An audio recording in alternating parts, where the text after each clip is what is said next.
Big Z Reviews.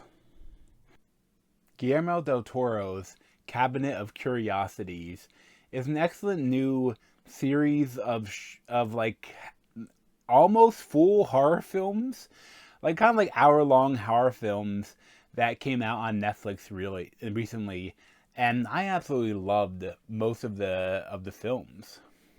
Picture your mind as a cabinet where you lock up your darkest thoughts and deepest fears. What would happen if you opened that cabinet for the world to see? We are about to find out. This reminded me a lot of the old Masters of Horror series. Like, I think it was on HBO or wherever it was on. Like, I really enjoyed watching them.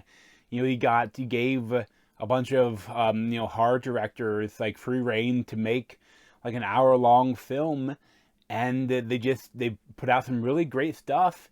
And I feel like Netflix could have a big hit in their hands because like there's some really interesting stuff here. And I like that like they're almost all of them are completely standalone. Like they begin and they end, and they're tight, and they tell the story they want to tell, and they tell it well.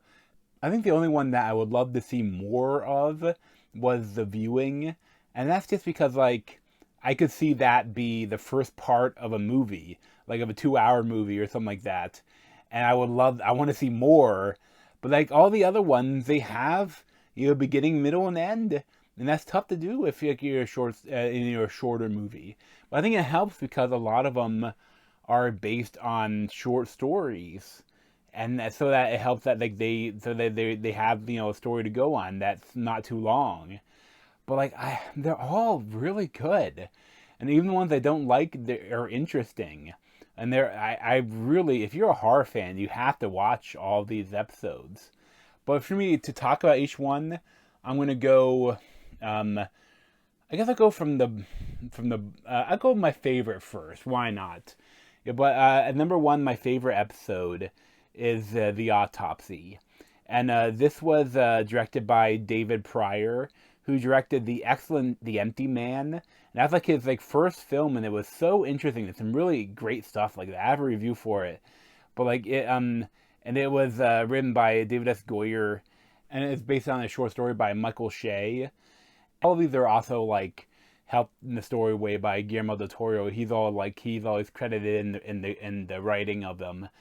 But this is he is starring F. Murray Abraham, and he is a coroner, and they call in because there was this really weird mine accident that killed all these people, and he wants to go figure out what it is, and he starts examining them, and they're all completely drained of blood, and it's something's not adding up, and it becomes this really interesting story about he's doing the autopsies, but then there's something else, maybe something alien, that is some really cool moments.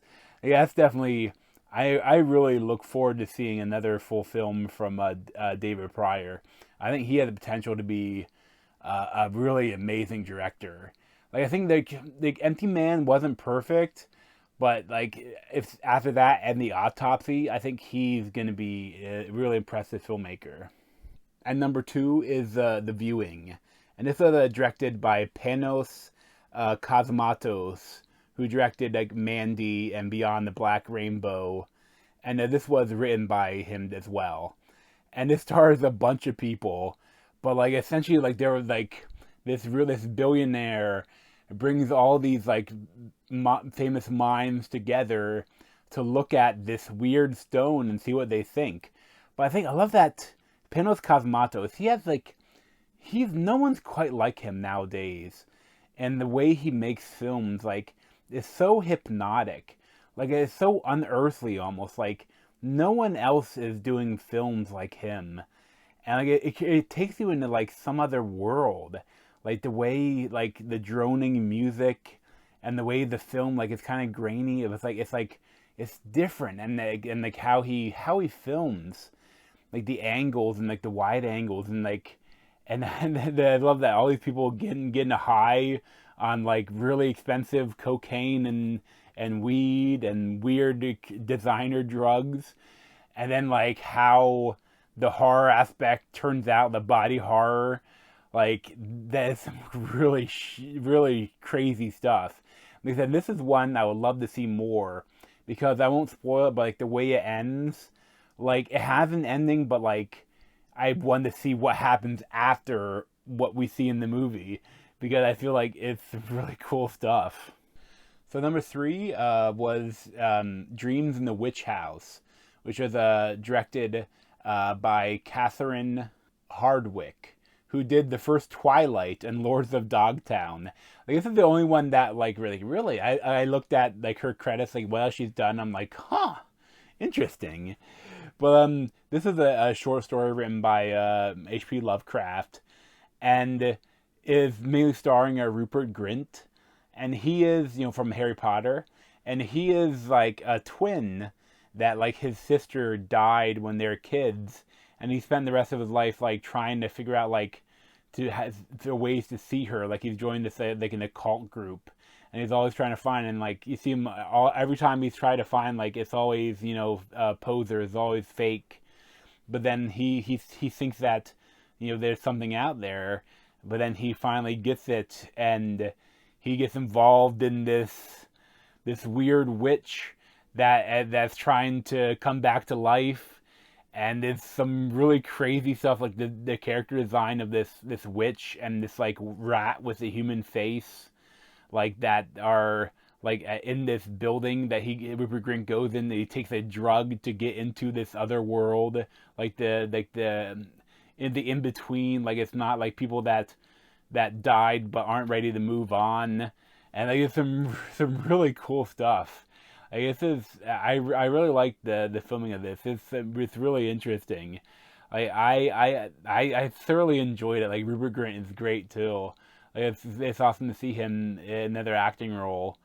Yeah, I like this one a lot. Like it was interesting. It did a lot of fun stuff. And number four is The Murmuring, and that is directed by Jennifer Kent, who did the Babadook and the Nightingale, and is also written by Jennifer Kent. And this is like, I think it felt like one of the longer of the stories, and it felt like this one was one that felt like it was a film. Like I got done watching it, I felt like I watched a film. Like it was a short film, but like it felt really like it was like it felt like a full experience. And essentially it's like the this couple that they're like ornithologists, and they tried to like study the phenomena of murmuration, where like birds that like move in the giant clouds, and they're like it's like slightly in the past, so they have like new cameras, and that they're like trying to follow and trying to figure out how it works. Like, is there like some sort of psychic telepathy, or like what is it? And like when they go to this house to like film these birds, and but then the house might be haunted. And they have like a tragic past where like they lost their child, and their marriage is kind of be like they're not they love each other, but they're not there's ever since their passing they're like completely different.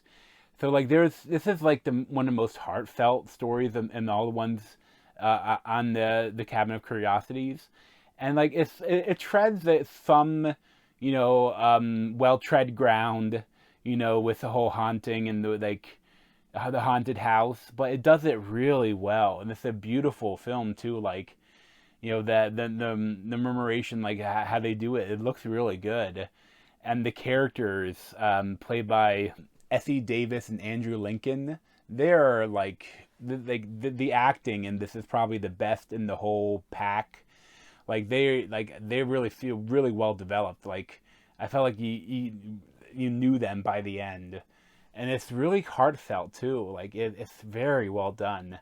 I enjoyed this one a lot. Number five would be Pickman's Model, and this was directed by Keith Thomas, who directed The Vigil and fortunately pretty mediocre Firestarter, the newer one. And then there's a short story from H.P. Lovecraft again. And this mainly stars Ben Barnes as like an art student, and he runs into this new artist comes in, played by Crispin Glover, that is like doing this really dark art, and that like Ben Barnes, he sees it and he starts to be like haunted by the art, and it's like almost like it's cursing him, and like it's some of the actual art, like I heard that like some on Twitter, like they actually got like a bunch of artists to create it, and it's really interesting, like creepy art, and like the whole idea of this guy that like his like family, they were witches and they were cursed, and like the curse came down and he's like drawing it, and it's like passing, like it's some really cool stuff. It definitely Lovecraftian. It's a good time had by all. It's like the some really creepy monster design, and it's some cool stuff. With the art and with like with what the story is telling. I liked it. Number six was Graveyard Rats, and this was directed by Vincenzo Natali, who did a Cube and a Splice, among other things. And this was written by Henry Kushner, and it main stars David Hewlett. And this is like this guy is like in charge of this graveyard, but then he's also like his like side hustle is robbing all the bodies. But the problem is all of the gems in the bodies are disappearing, but before he can get to them, and he sees like the rats are taking them, and like it's like he this whole thing where like, a rich guy dies, and he tries to go, and he sees the rats carrying the body away, and he grabs a hold of the body and goes into this whole weird underworld under the graveyard with these rats and this rat king, and there's a crazy adventure that goes on.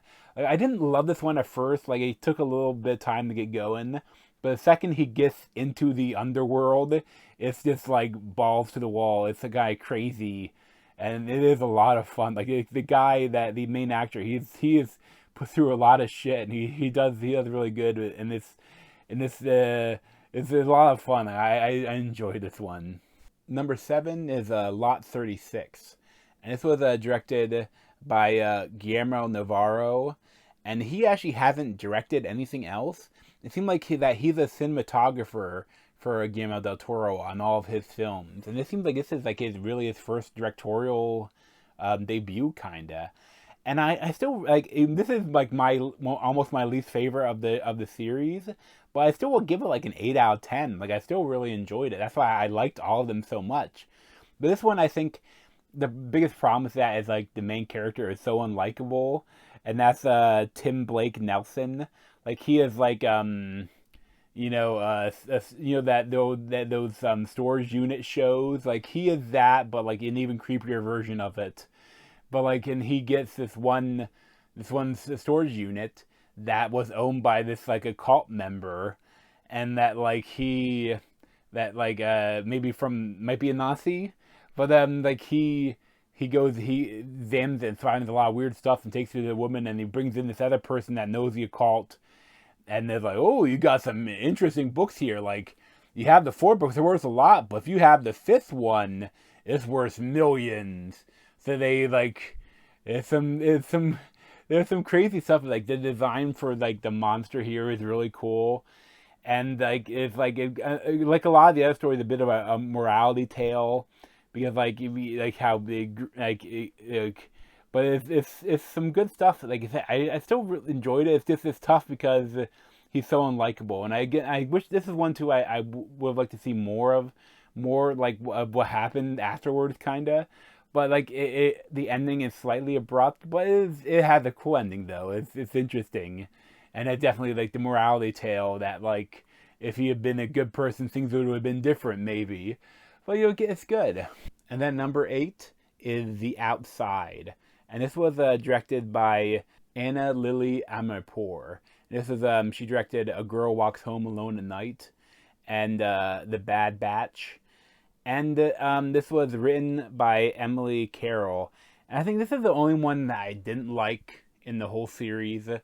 Like, and I kind of actively disliked it, just because it feels like so many other stories. A lot of them have a bit of like a morality tale to them, and this one, it feels like it should have, but then it like is the opposite.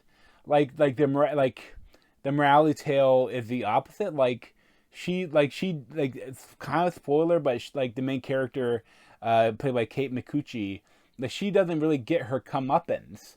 You know, every other episode, like the characters, if they get their comeuppance, sometimes even if they're good people, sometimes they get their comeuppance. But this one, like she gets kind of everything she wants, and it's like I feel like it didn't match the rest of the episodes. And also too, there's some really weird filmmaking with like the canted angles and the far way back, and like trying to make Kate Micucci look like ugly, and like it's like some really odd stuff. And two, it's all about like his Martin Starr is her husband, and he is such a good guy, and I hate how they did him. And there's also Dan Stevens, who is like on the TV selling her this makeup, and like, and there's some interesting stuff with like, but I feel like it's just, I feel like the story didn't work. I think that this is the weakest story. Is it also didn't feel like the rest of the show, the rest of the episodes. It's like it didn't. It feel like it broke the morality tale aspect of it, you know. And but it wasn't bad. Even this wasn't horrible. It was, at least it was interesting. It's definitely my least favorite. But as a whole, like I would love to see a second season of these, because like, and you get these like, get some of these directors money and give them time to do like a quick like hour movie is just amazing. I would give like as a whole like a 10 out of 10, because it's so interesting. I just really loved it. But thanks for watching. If you want to see more of me, you can subscribe down below. Thanks.